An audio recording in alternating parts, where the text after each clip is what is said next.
What's up, everybody? My name is Anthony Galaviz, talking Raiders again. Told you guys that I'm going to talk Raiders leading up to the draft and after. This is something that I should have been doing a long time ago, to be honest. Becoming the Raiders since 2015 when they were in Oakland, all the way to last season or 2020 when they went to Las Vegas, in the games in Vegas. But last year wasn't there. Um, Really miss it. Really miss interacting with fans. Uh, Fans are what makes games go. Raider Nation is by far, you know, the loyalist uh, fans out there. Even through tough times, fans stuck with them, from the Jamarcus Russells to all the other. Since 2002, when they made the Super Bowl and lost to the Bucks or Tampa Bay Buccaneers. It hasn't been the same since. I mean, although the Raiders made the playoffs in 2016, remember that season? Everything looked so great. Derek Carr was MVP form. Khalil Mack just wreaking havoc. Just a lot of memorable moments that year, all the way up to the unfortunate injury by Derek Carr against the Colts. Just everything wasn't the same since. Just when you thought that the franchise was taking a leaps that year, there was there was a lot of things to look forward to. Raiders were fighting for home field advantage with the Patriots.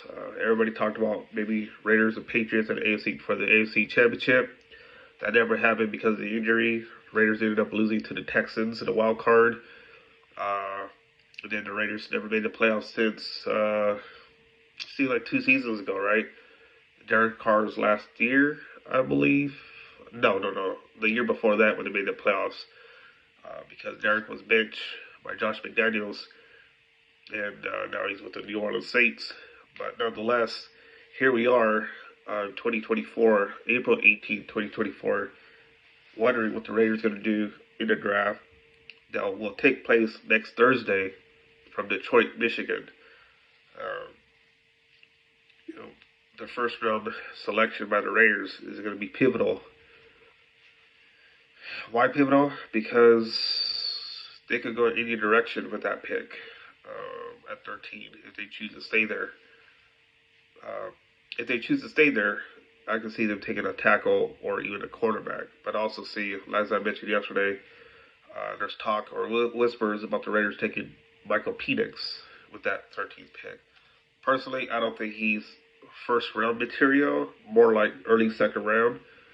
But, you know, we'll have Penix prove me wrong if the Raiders select them and he balls out. But Aiden O'Connell and Gardner Minshew will have a say so on that, especially when camp starts later this year, late July, all the way through August, leading up to the 2024 NFL season. But Aiden O'Connell took a lot of leaps last year. Talk about leaps all the time, but Aiden O'Connell thrown into the fire when they played the Chargers. It wasn't too well for him, but he learned from that. He bounced back, got better, finally got to start over Jimmy Garoppolo. I feel like O'Connell made a lot of progress last year. But here's Gardner Minshew comes in, who led the Colts to the playoffs, even beat the Raiders last year. You guys remember that. So Gardner Minshew, I like him, whether it be a backup or even a starter. You can't go wrong with Minshew. But Raiders do. I mean, it's hard. It's up for debate because, people talk about a franchise quarterback. Could Aiden O'Connell turn into a franchise quarterback and prove Raider Nation wrong? Like, hey, I'm the guy and not these rookies coming in. I don't know. We'll see. But today I saw there was a report that Elliott Wolf is willing to trade a third overall pick. That sounds enticing. But here's a problem. You move up to number 3. And you're Antonio Pierce, Tom Telesco, and you're eyeing Jaden Daniels. You think Jaden's still going to be there at the number 3 pick? I don't know. That's kind of hard to figure out because I feel like the Washington Commanders like Jaden Daniels. Uh, so, you know, you trade up to number 3, and then Jaden Daniels goes before you. Who do you take at the 3rd overall pick? Not Cleve Farrell. Remember that 1 year, 4th overall? The Raiders selected him. Everybody's like, what? Why? How come? There's other players that should have gone there at number 4. But nevertheless, that's for another story. So go ahead and squash that. We don't want to talk about that again. But you select Drake May at number 3. If you're the Raiders, you move up. I don't think so. I think the Raiders should stay at 13. Maybe drop back. I can see that happening too.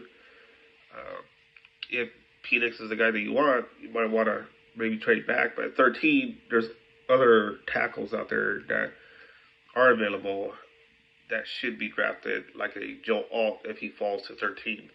I say fall because, there's mock drafts out there that have him going between about 5 and 12. So, Joe Alt is a guy that the Raiders could select.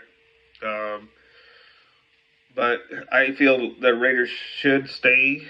But if they move back, more power to them. They'll add a pick, because of moving back. Because there's a lot of talented offensive tackles out there in the draft. So it doesn't have to be Joe Alt, but, for the Raiders, it'd be nice to have somebody alongside on the line with Colton Miller. So, I don't know. What do you guys think? What do you think the Raiders are going to do? I posed that question. I'm posing it again. I want you guys' answer. I'm going to put together a video tomorrow and go over your answers and tell you what I think. I enjoy doing these videos. Again, I should have done this a long time ago. I'm having a lot of fun. I'm not the type of person that doesn't like to see myself on video, but you know what?